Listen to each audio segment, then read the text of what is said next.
نوجوانوں، اس وقت آپ کے اوپر شاید ہی کوئی بموں سے حملہ کرے، شاید ہی کوئی آپ کے خلاف جنگ کا آغاز کرے، لیکن ایک جنگ آپ کے خلاف شروع ہو چکی ہے، وہ ہے آپ کے ذہنوں کو تبدیل کرنے کی جنگ، آپ کے دلوں کو تبدیل کرنے کی جنگ، آپ کے عقائد کو تبدیل کرنے کی جنگ، آپ کو اپنے رب سے جدا کرنے کی جنگ، آپ کو اپنے رب سے دور کرنے کی جنگ، آپ کو اپنے رب پر بے یقین بنانے کی جنگ، آپ کو اپنے رب سے بدعقیدہ بنانے کی جنگ، آپ کو اپنے محبوب علیہ السلام کے راستے سے ہٹانے کی جنگ، آپ کو رسول اللہ کے اسوہ پاک سے دور کرنے کی جنگ، آپ کو رسول خدا صلی اللہ علیہ وسلم سے دور کرنے کی جنگ، یہ ساری جنگ شروع ہو چکی ہے۔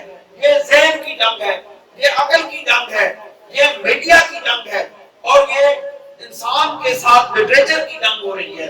اب فرض ہمارا یہ ہے کہ ہم اس جنگ کے مقابلے میں اپنے نوجوانوں کو تیار کریں، ان کو تعلیم سے آراستہ کریں، ان کو اسلام کی حقانیت کو سمجھائیں اور اسلام کی حق بات کو وہ لوگوں تک پہنچائیں، تاکہ لوگ غیروں کی ان سازشوں سے آگاہ ہو کے دین اسلام کے لیے اپنے عمل کو بدلیں، اپنے عمل کے ساتھ ان کا مقابلہ کریں۔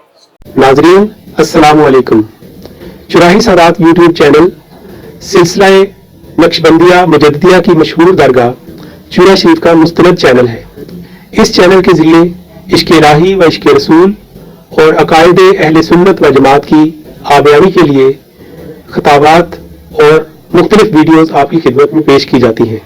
امید ہے کہ آپ اسلام کی صحیح تشریح اور عقائد حقہ کی اشاعت میں ہمارے معاون بنیں گے۔ آپ سے التماس ہے کہ نہ صرف آپ اس چینل کو سبسکرائب کریں اور بیل کے آئیکن کو پریس کریں تاکہ آپ کو ہماری ویڈیوز کی بر وقت اطلاع ملے، بلکہ اپنے دوستوں کو بھی اس میں شمولیت کی دعوت دیں۔ شکریہ۔